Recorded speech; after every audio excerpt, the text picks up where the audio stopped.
name is John Duke Anthony, and I'm the founding president and chief executive officer of the National Council on U.S. Arab Relations.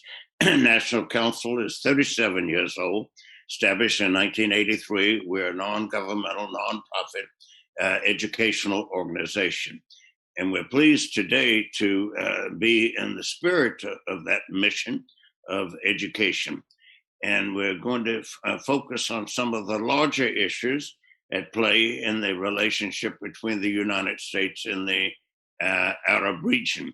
Arab region, 22 countries, Middle East, 28 countries, Islamic world, 57 countries.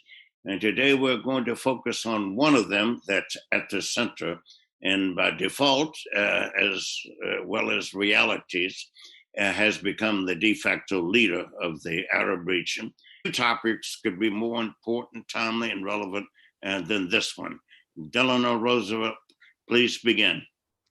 Thank you very much, Dr. John Duke Anthony, my friend, my mentor, my brother, above all. Thank you for all for everything that you've done for the Mideast and the United States over the last countless years. And I cherish your friendship and look forward to many more exciting years together. Participant today, Dr. Turki Faisal Al Rasheed.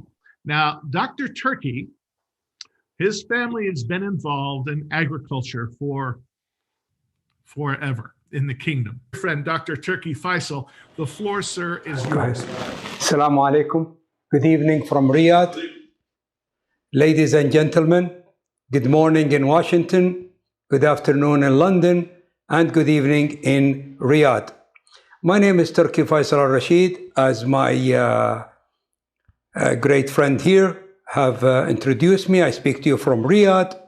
It's really my great pleasure to participate in this important event to talk about Saudi Arabia transformation, uncertainty, and sustainability's book discussion.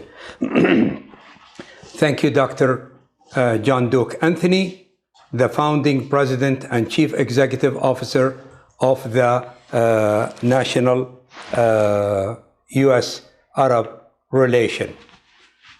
Thank you, H. Delano Roosevelt, President and Chief Executive Officer of the U.S. Saudi Business Council. Thank you, Pat Mancini, and all the group of the NCUSAR Organization Committee for making this engaging event possible. We are fortunate to have you as audience for the support, whom we hope will get to meet.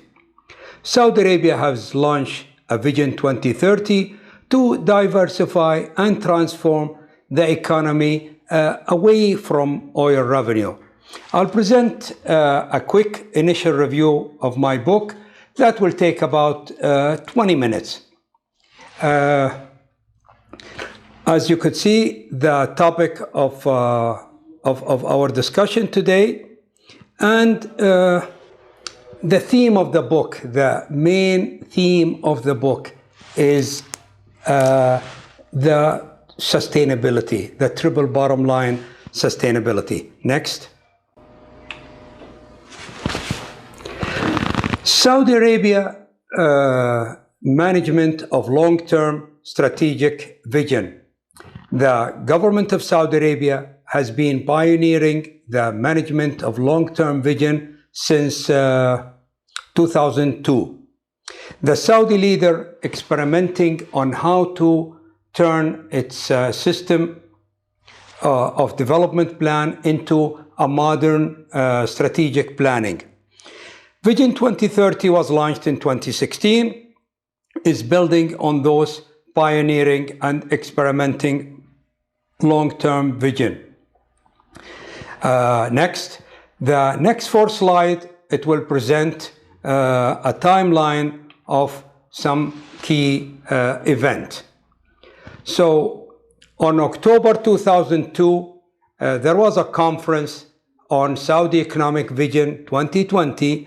It was organized then by the Ministry of Economic and Planning with the theme on economic diversification, development of human resources, expansion of public service, promoting of private sector, modernizing the governance structures of the public sector to meet challenges of implementation. The 8th Development Plan, which is 2005 to 2009, long-term vision, economic and development strategy to achieve sustainable development.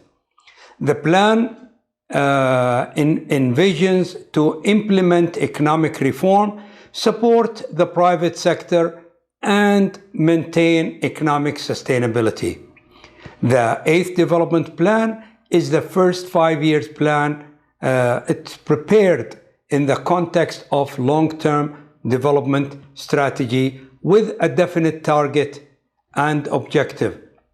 A strategy designed to provide a framework of successive 5-year plan which goes until 2024. The first development plan was launched in 1970. Next slide.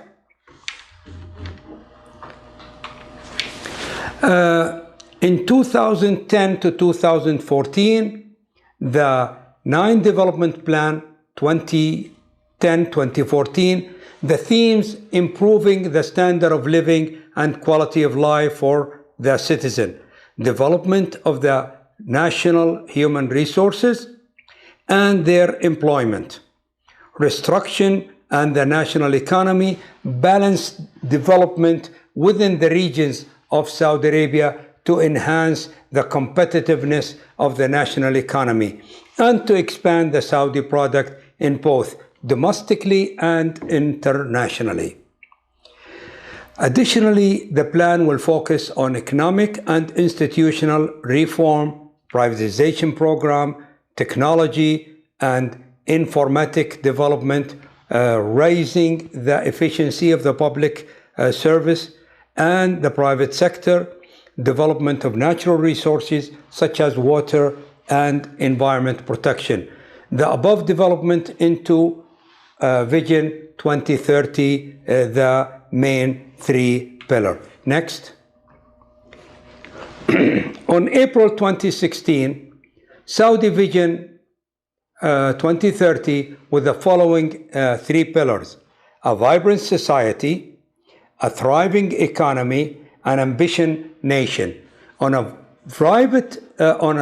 vibrant society, strengthen Islamic and national identity, offer a fulfilling and healthy life. On the thriving economy, grow and diversify the economy, increase employment. Ambitious nation, enhance government effectiveness, capability, agility, the capacity, enhance social responsibility. In 2016-2020, the National Transformation Program, NTP, launched in June 2016 to build the capacity and capability required to achieve the ambition goal of Vision 2030. Next.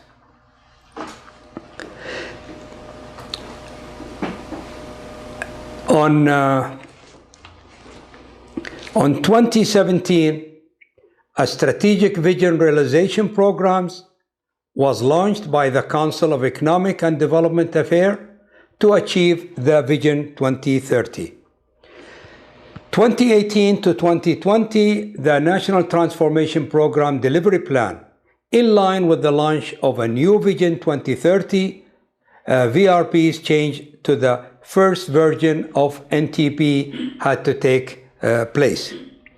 Those changes require adoption, integration, and rearrangement of many initiatives established under the first visions of the NTP delivery plan into the relevant VRP delivery plans. Next.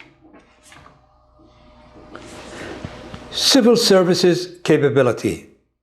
The more that a long-term vision for a country involve a highly complex changes and culture change, then the more important that the civil service have the following capability to make success of the implementation process. Capabilities in using an experimental approach to policy and planning, reality testing of ideas, that is testing out ideas about how to implement a long-term strategies vision, monitoring, evaluating capability that support learning during the implementation process. Agility in putting lesson learned from monitoring and evaluation into a practical during the implementation process. Next, we will do a strength, challenges, opportunity facing the Saudi vision. What are the number one strength of Saudi Arabia?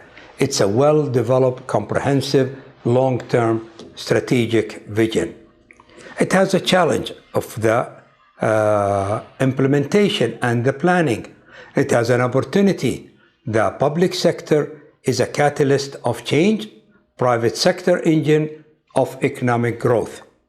Saudi Arabia have improved 30 ranks on ease of doing business, according to the World Bank. The public servant, this is one of the challenges, knowledge and experience in implementation of the projects. The opportunity, increase women participation in the labor market.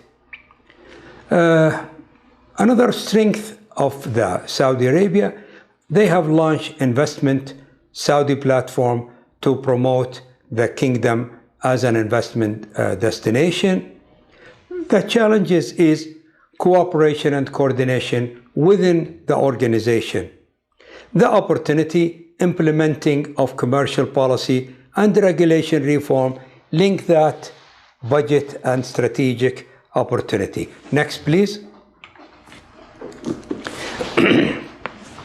Saudi leadership characteristic, proven and require a Saudi Arabian leadership requirement to achieve the national transformation. We have a blend of a young, energetic, guided by experienced key people. Come to my mind, King Salman with the Crown Prince. Approximately 2/3 of the Saudi population are under the age of 35, so it's a young society. We have over 800,000 Saudi youth educated in the West. Leadership is fully equipped to deliver the transformation. Leaders focus on their strong point, capabilities, and capacity. Next. We will choose some of the major success on the last few years. Ministry of Housing, they have achieved through their program, a second housing program, they have delivered 1.1 million provided to Saudi. That's about 30% increase since 2017. The Ministry of Labor, they have launched women programs, empowerment, and now women consist about 35% of the Saudi workforce, comparing to 23% in 2019. The Ministry of Commerce, they launched a program called Business Environment Reform.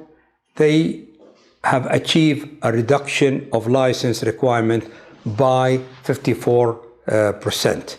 So that is some of the achievement which we are talking about. Next, please. The Ministry of Tourism have launched or made Saudi Arabia as a tourist destination. They have launched a tourist e-visa or visa arrived to 49 countries. They have issued approximately 3,000 investment license. The Ministry of Communication and Information Technology, they have launched a program called the e-service on the healthcare, justice and Islamic affairs, transportation, communication, labor and employment, financial, and commerce. It has increased government digitalization to 81% in 2019. The Ministry of Environment, Water and Agriculture, their water desalination program, they have achieved the world's largest capacity in desalination water production. Next, please. The Ministry of Environment and Water, their food security programs, they have achieved a strategically providing 30% of the total food available for consumptions locally. They have achieved self-sufficiency in fresh milk, table eggs, and vegetables. They have exported white shrimp. The Ministry of Health developed a call center 937, and they really did a fantastic job during the pandemic. They provided service with an outstanding record. In 2019, they received 9 million calls. In September 2020 alone, this month, they have received 2 million calls. Next. To summarize my presentation, this presentation concentrates with the Saudi Arabia transformation into a diversified economy away from rentier economy. Development of a strategic state. What I mean by strategic state, which is catalyzing of societal action and by interactive relationship with others, both all the formulation state of strategic planning and the delivery stage. Our research focused on the following: strategic process capability, effectiveness of Saudi leadership, effectiveness of public servant, stockholders' involvement, implementation of national transformation. Our research based on the best available information to us in terms of the triple bottom line, sustainabilities on economic, social, and environment. Next, please. To conclude my talk, strategic transformation and economic diversification are available through creation of long-term strategic vision, backed by government increase, ability to implement policy for the benefit of the country in achieving the vision's goals and objective. In the face of the constraints and challenges like collapse of oil and the current COVID-19 global pandemic, the kingdom demonstrates that even in the face of hardship, it has shown determination to pursue the country's sustainable and strategic transformation into diversified economy. Saudi leadership aimed to create a society for Saudi citizens that is prosperous because it is diversified economy and a society that has a happy citizen who are satisfied with their life. Next. I'm happy to answer your question, but my final note is the theme of this research, the theme of this early finding of our book is we did not look at what type of government. We have looked on how credible, able to deliver good service, good communication with the stakeholders to achieve their goals. We're not undermining the theories about the importance of the type of government, but this is out of the scope of the book. Thank you very much, and I'll be happy to answer your question. Thank you so much, Dr. Turki Faisal. Now, my friends, if you'll join me in welcoming Dr. Paul Joyce. I'm going to read to you a little bit of a background on Professor Paul, University of Birmingham, UK, Institute of Local Government Studies Associate, Leeds Beckett University Visiting Professor in Public Management, International Institute of Administrative Sciences and Publications Director. We certainly couldn't ask for a more qualified individual to give some commentary on everything that you've just heard. So with that, Professor, the floor is yours. Well, thank you very much for that. In this commentary, it's not my intention to introduce anything new at all. It's more to underline some of the points that Turki was making just now. The first one I think is worth making, which is that you can see we've approached this from a public administration perspective. That means we're interested in the institutions and organizations. So we're interested in public governance, how the government relates to the public and vice versa, the civil service, public services, regulation, long-term visions, and implementation of those long-term visions. In fact, that's probably our key focus, delivery of those long-term visions. Strategic planning, efficiency and effectiveness, partnership working, engaging the public, and you were hearing from Turki also, we're interested in agility. One of the things I'd like to underline here is that we are very focused on the long-term vision for the country. And when we look at that, there's a lot of evidence around now, I think there's a lot of evidence around that government capabilities, we are judging them more and more in terms of, can a government deliver its long-term vision? And so perceptions around the world of this is a good government or that's a bad government are strongly tied these days to the ability of that government to take the aspirations in a long-term vision and make a reality of it. In terms of some of our background assumptions, I would point you to the OECD, and in late 2019, they've approved a policy statement on sound public governance. And a lot of the assumptions in there are ones that we're interested in checking out and testing. If I was going to say there's one big issue that we're looking at in all this, it would probably be can Saudi Arabia achieve a whole of government approach?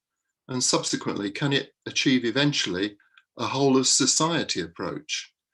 And to do that, the government and the civil service needs to be very well integrated.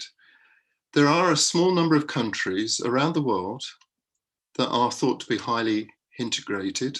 They would include some Northern European countries like Finland, Norway, Denmark.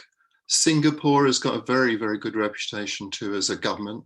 These governments are all very integrated in how they operate. They operate more or less seamlessly. My hypothesis that I put to you that Turki and I have been discussing is that in order to deliver a long-term vision, such as the one that Saudi Arabia wishes to deliver, they need to integrate their management and organization around that long-term vision. It's not just an add-on, something you put on. You need to be organized and managed around that vision. To use management systems, the budget, performance management, IT systems, HRM systems, and in order to align the actions of the civil servants to deliver that vision.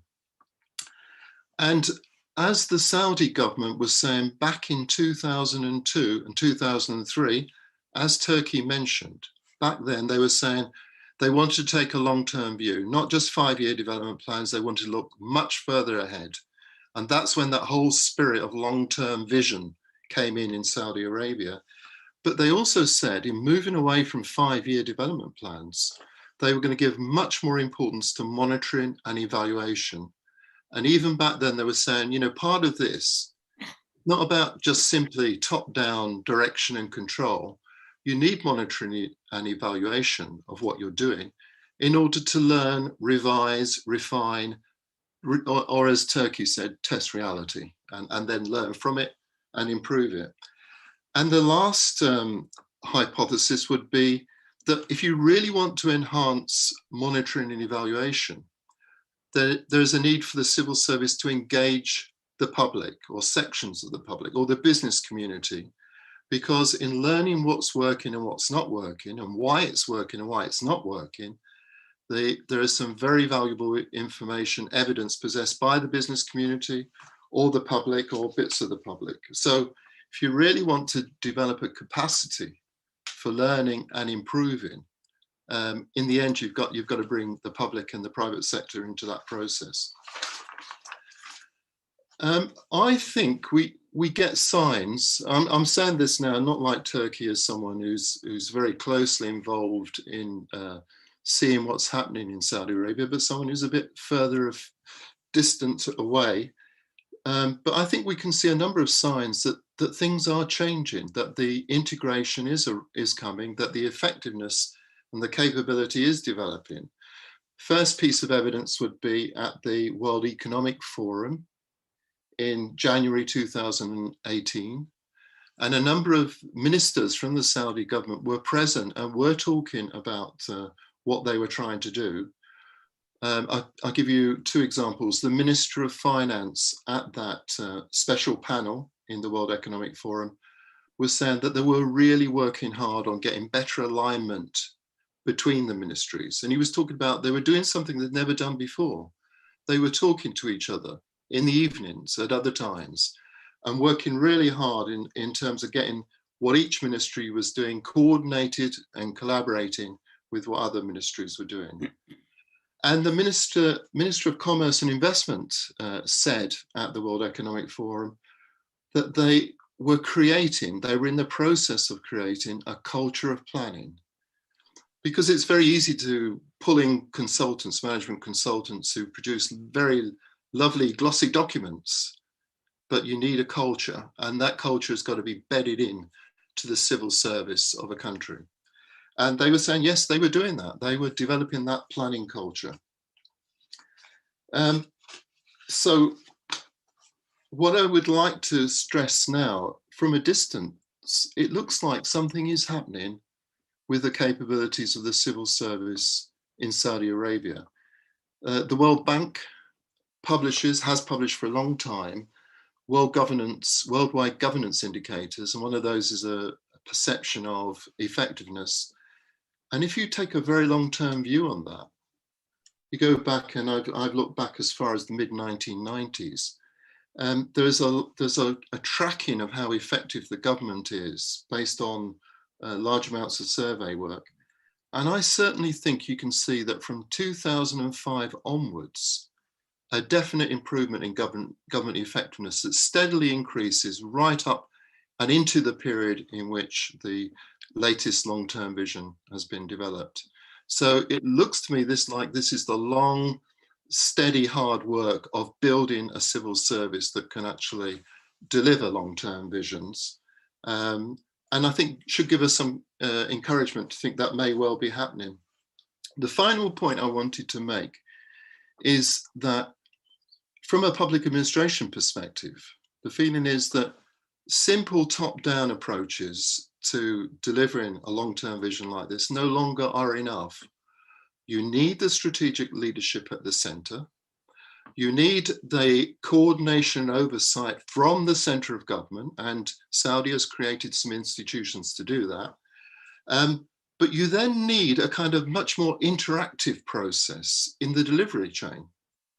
And that interaction, for example, is between the center of government and the ministry, and then subsequently between the ministry and the public, so that if there are problems in delivery, that there's a problem-solving process and a consultation process, so that learning really does take place. It's very easy to have monitoring evaluation systems that simply tick the box and say, oh yes, we've monitored it.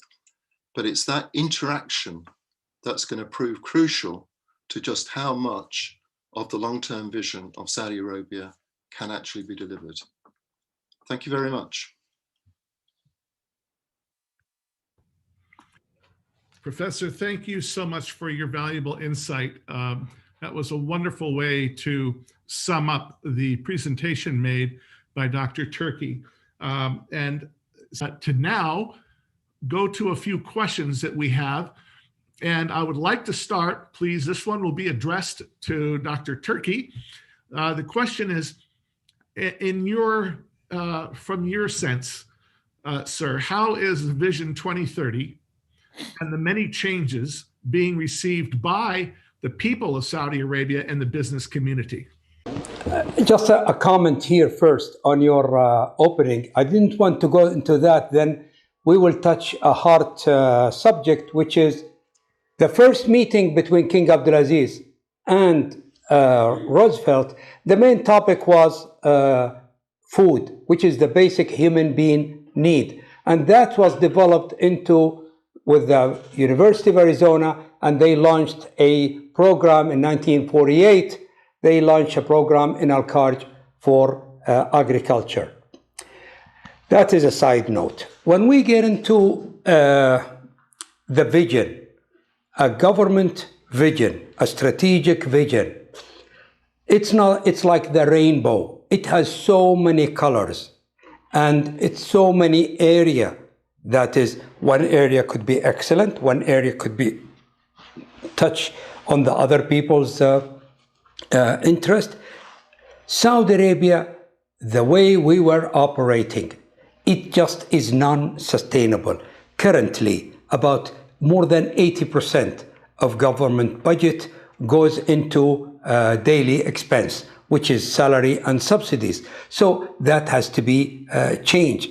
All the private sectors depend heavily on government spending. So we're trying to regenerate this. While we're trying to do this, we have the collapse of the oil. At the same time, we have the COVID, and we need to move forward. So if we look at, we're here in the mood of pandemic. If you look of how did the Ministry of Health have performed on the vaccine, obtaining the vaccine, distributing the vaccine, you could log in through your phone, whether you're a Saudi or non-Saudi, even for illegal immigrant. They could log in and they could go get their vaccine shots. Personally, I got an appointment and for my first one, but because of the supply problems, they have delayed my second shot. Now I just received a message saying you could resume or you could make your meeting next faster. My second appointment is next Saturday. So the vision, it has affected, in general, it has affected a lot of people and affected them positively. You could do a lot of the work on the e-government. You could study online. You could make your doctor consultation. You could do a lot of your legal. So in a lot of factors, it has made a lot of benefit, while some other sectors could be harmed, yes, and that is the normal. It depends what color of the rainbow you're looking at. I hope I answered your question. Move to another question here. How is the agriculture sector developing and responding to food security? Dr. Turki, this is right down your fairway. We really have achieved an outstanding jobs when it comes for the Ministry of Agriculture and the Ministry of Trade providing food. If you go to the supermarket was full of all supply. We were lucky. I mean, let's not underestimate the luck on this, because the pandemic took place when there is two occasions happening in Saudi Arabia.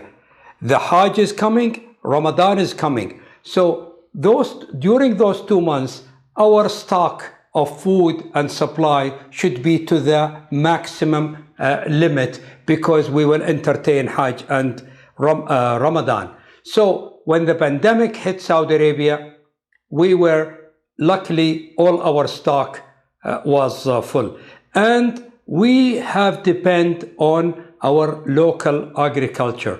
Our local agriculture it has a major difficulties and a major obstacle, which is water. Water is the main issues. And that's why we're starting to develop, if you look at the National Agriculture Strategy, it's crops per drops. So we have to measure exactly every drops of water, what can we get on the food. So the food was available, and it is the supply chain. We were lucky to have it. Many people ask me, why did Saudi Arabia did a good job? I think we were mentally ready, because every year we have the Hajj season, and almost every virus you could think of in the world will be coming to Saudi Arabia. So we have to be ready. We have to be ready with the vaccine. We have to be ready for all kinds of viruses every year. Now, King Salman have made a decision which is unthinkable, closing Mecca, closing the mosque. It's unthinkable. Me personally, I did not go to mosque for nearly 6 months. I did not go for a prayer because we were banned to go. So those decisions with the supply chain, I think we did a very good job on the food security. I cannot complain myself. That modern farming, you know, racking grow systems, grow houses have been growing by leaps and bounds, pardon the pun, in the Kingdom of Saudi Arabia. There was a question here that I think you basically just addressed with regard to how is, let's see, something with regard to the pandemic that you described. I think you've answered that already in response to what is their strategic management, Saudi Arabia's response to COVID-19.